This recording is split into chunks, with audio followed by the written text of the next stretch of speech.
Now, so when you think of Japanese food, you might think of things like sushi or ramen. You know, a lot of it seems very daunting to make because the ingredients they use oftentimes are stuff we're not used to. But there's a lot more to Japanese cuisine, including dishes that aren't difficult to make. It's relatively simple if you know what to do. Amy Kaneko is here. She's the author of the Let's Cook Japanese Food Cookbook. You've got your cookbook right over there. Yep, there you go. And you were saying this is kind of cooking Japanese food for the rest of us. That's exactly right. You know, I lived in Japan for 2 years, and I thought it was going to be all sushi all the time. Right. And then I realized... Because that's what everyone thinks of. Exactly. And here the restaurants are sushi and tempura and ramen, which are perfectly good. Don't get me wrong. Right. But there's a ton of recipes that you can cook in your home. When I moved back here, I wanted to make sure I could share that with my friends and family. Spread the wealth of information, right? Exactly. And that's what your cookbook's all about, That's then? what it's all about. I'm not a chef. I'm a home cook. No, but I wanted to recreate those recipes. Of course you're a chef, Amy. It's nice to have your own cookbook, that's for sure. So what are we doing here? You got some cooking, you got some in the prep process. This is called butaniku no shogayaki. Say that fast. It's stir-fried ginger pork. Exactly. But all of these ingredients you can easily get at your local supermarket. As a matter of fact, I started right here with the very thinly sliced pork, which actually the folks at Safeway took a pork loin and sliced it for me on their meat slicer. Wow. That's how you get these nice thin slices, which is not something I can achieve at home. And you can buy a meat slicer certainly and go through that process as well. But if your meat counter will do it for you, that makes it easy. Exactly. And the Safeway was so helpful with that. So then this meat is popping like crazy, but there's a little bit of canola oil, a little bit of sesame oil in here. I've marinated the meat right here, and you can see the sauces that it's in.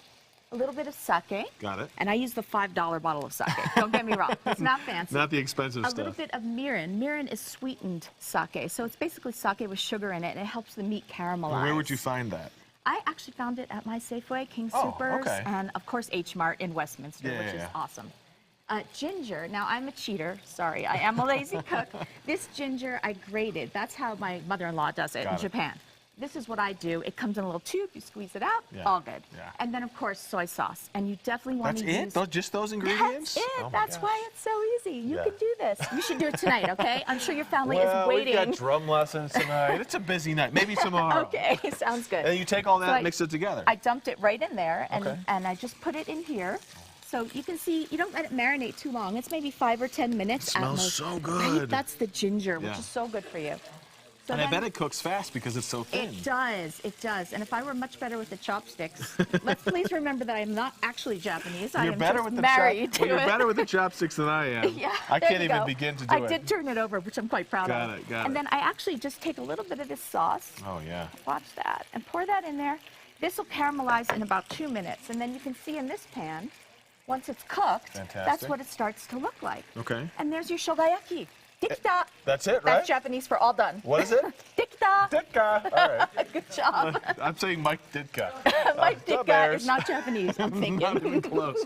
And so you've got the rice cooker here. Oh, yes. This simplifies the rice. So awesome. This little rice cooker cooks 3 cups of rice. Every time I do it on the stovetop, I scorch it, I have to tell you. This thing is awesome. It keeps the rice warm all day. You can cook it in the morning and have it ready at night. Well, I'm going to try it. Where do you find your cookbook? You can find my cookbook everywhere great books are sold. It's at Williams-Sonoma, Amazon, Barnes & Noble, Tattered Cover, you name it. I literally don't know how to use chopsticks. You know, I thought about bringing a fork, and then I thought it would be actually kind of fun. Watch this, Dustin. He's so bad. There we go. Get in there, yeah. You speared it. If there's one thing Greg knows, it's that I have no skill on chopsticks. I've served it with a little soft tofu. If you're vegetarian? Even if you're not vegetarian, this is a very traditional kind of cold tofu dish. Well, thank you so much. Quick pro tip. Meeting you. Stable hand. And then you're kimchi. supposed to be doing weather. Good. Kimchi. I lived in Japan for almost 2 years. Head over to KVVR.com. You all can talk later. We've got weather to do. That's great. Thank you. Go click on the On Fox 31 tab to find more information about the book, about the dish, all that jazz. Greg, take it away. I want to thumb through that cookbook. That looks pretty good. Upper 30s for temperatures right now. We've got a bit of wind still out at Horsetooth, but if you've been